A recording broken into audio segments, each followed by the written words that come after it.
नमस्कार मित्रांनो, स्वागत करतो तुमचं माझ्या नवीन ब्लॉगमध्ये. दुपारची वेळ आहे आणि आता मी एका झाडाखाली बसलो आहे, कारण आता झोपून उठलो. आज दिवसाची तरी आज झोप लागली होती म्हणून झोपून पडलो होतो. 1-2 तास झोपलो, तर आता उठलो मित्रांनो. त्याच्यानंतर आता ब्लॉग शूट करण्यासाठी जायचं होतं. तर इथं आपण आता सुरुवात करूया ब्लॉगची आणि जे काही दिसणार आहे ते तुम्हाला मी आजच्या ब्लॉगमध्ये दाखवणार आहे. तर तुम्ही ब्लॉग पूर्ण पाहायचा आहे मित्रांनो. तर हे पहा मित्रांनो, हे जो तुम्हाला मोठा आंबा दिसतो ना, तो गावठी आंबा आहे दोडीचा. तर याला भरपूर ह्या वर्षी आंबे आले होते, तर पूर्णपणे आता खक झालेले आहेत. एकही आंबा दिसणार नाही. आता पाण्याचे दिवस सुरुवात झालेली आहे, पण अजून आमच्याकडे पाऊस पण अजून चांगल्या पद्धतीने वरसत नाही.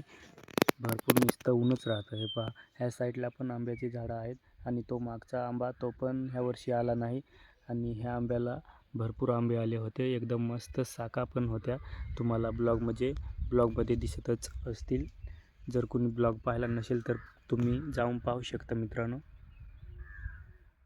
आणि इथं बसलो आंब्याच्या झाडाखाल. केसरचा नाही, राजापुरी आंबा आहे, पण डायरेक्ट 1-2 मला जे घाटाळे असतात ते चावले. तुम्हाला मी दाखवतो त्याचं पण खोपा कसा असतो, त्याचं घरटं कसं असतं. त्या लाल मुंगी राहते नाही का, ते घाटाळे म्हणतात आमच्याकडे मोठी. तुम्हाला मी दाखवतो जवळून. पहा, याच्या सावलीमध्ये बसलो होतो, पण 2 घाटाळे मला चावले. तर हे पहा, त्याचा खोपा हो लहान आहे. हो पहा, एक साधा आहे. याला आमच्याकडे घाटाळे म्हणतात, तुमच्याकडे काय म्हणतात ते मला माहीत नाही. आणि याचा दुसरा खोपा जो आहे तो वरती आहे. तो पहा, 2 एक खोपे आहेत, एक इकडे आणि एक इकडे. हे पहा, वाळेल पानांचे बनवलेले आहेत. तर 2 एक मला पण चावले इथं. तर जाऊया आता आपण इथून थोडं काहीतरी पाहूया, त्याच्यानंतर ब्लॉग अपलोड करून परत येणार आहोत. 5G रेंजवरती जायचं आहे. आमच्याकडे इथं 4G 5G येत असते, त्याच्यामुळं नेटवर्क तुटून जातं. त्याच्यामुळं थोडं मला 1-2 किलोमीटरवर जावं लागतं मित्रांनो. तर जाऊया आता आपण ब्लॉग अपलोड करण्यासाठी. तुम्हाला जे काही दिसणार आहे ते तुम्हाला मी ब्लॉगमध्ये दाखवणार आहे.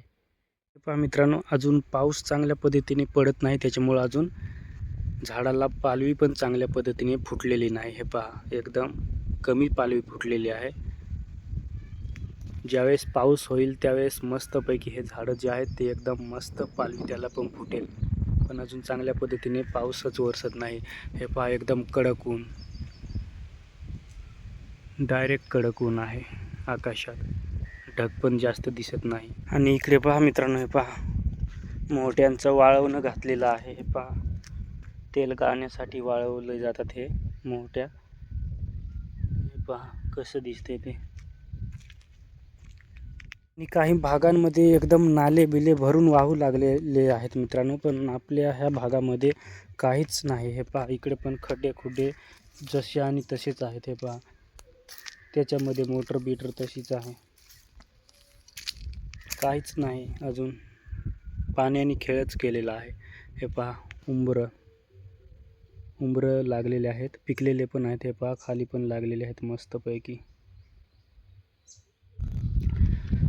फक्त ह्या ठिकाणी थोडं झाड जे आहे ते मित्रांनो हिरवं झालेलं आहे. हे पहा, एकच झाड थोडा मस्तपैकी हिरवं दिसतंय, ना तर बाकीचे सगळे झाडं जे आहेत ते एकदम हिरवळ नाही दिसत. हे झाड आणि हे झाड, हे 2च झाडं फक्त दिसतात थोडे हिरवे. एकदम मस्त वाऱ्याने डोलतात पण. आणि इकडे पण पाहू शकता तुम्ही, एकदम वहाळाला पण थेंब सुद्धा पाणी नाही दिसत. पहा, तिकडं थोडं पाणी दिसतंय, पण मग पूर्णपणे ओहळ जे आहे ते खक्क आहे, डायरेक्ट खट. हे पहा, अशा पद्धतीने कोरडं ठणठणीत ओहळ पण आहे. पाऊसच चांगला नाही अजून झाला. जून महिना संपायच्या बेतावर आला तरी. हे पहा मित्रांनो, आजचा आपला छोटासा ब्लॉग कसा वाटला कमेंट करून नक्की सांगा. जो कोणी नवीन असेल त्यांनी चॅनेलला सबस्क्राईब करायला विसरू नका मित्रांनो. तर आजच्या ब्लॉगमध्ये एवढंच. जय हिंद, वंदे मातरम.